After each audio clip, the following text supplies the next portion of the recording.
खरं म्हणजे आजचा जो दिवस आहे अविनाश, गुरुपौर्णिमा, तुम्हाला ह्या दिवसाची वाट बघावी लागेल.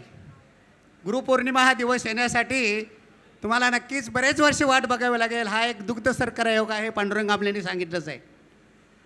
आणि गुरुपौर्णिमेच्या दिवशी ज्याचा वाढदिवस येतो त्याला नक्कीच सर्व गुरूंचा आशीर्वाद असतो, सर्व गुरूंचा. लहान बाळापासून 100 वर्षाच्या वृद्धापर्यंत प्रत्येक व्यक्ती एकमेकाचा गुरु असते. आणि इथे जे बसलेले लोक आहेत ते महागुरू आहेत. आणि ह्या महागुरूंच्या आशीर्वादानंच आमचे अविनाश जाधव पुढे पुढे वाटचाल करत आहेत, याबद्दल मला काही शंका नाही. विनोबा भावे एके ठिकाणी म्हणतात, विनोबा भावे एके ठिकाणी म्हणतात, देणारा देव असतो.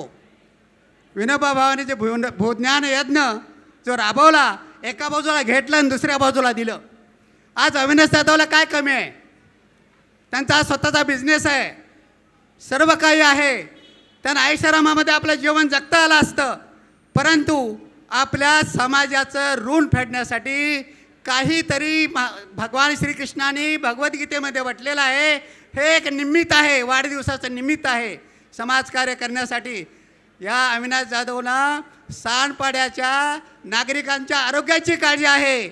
आमचा नागरिक आनंदाने जगला पाहिजे, आमचा नागरिक संघटित झाला पाहिजे आणि आमचा नागरिक यशस्वी नागरिक म्हणून मानाने जगला पाहिजे, अशी त्यांची तीव्र इच्छा आहे. आणि ह्या अविनाश जाधवचं आमच्या सांडपाड्याच्या जो वार्ड आहे त्या वार्डमध्ये निसर्ग सौंदर्यावर लक्ष आहे, आमच्या प्रत्येक वाटचालीवर लक्ष आहे. आणि अविनाश जाधव आमचा ज्येष्ठ नागरिक संघ तुम्हाला इथे फक्त शुभेच्छा देण्यासाठी आला नाही, तर तुम्हाला एक मोठा आशीर्वाद देण्यासाठी आलेला आहे. आमचा आशीर्वाद तुमच्या पाठीशी राहील.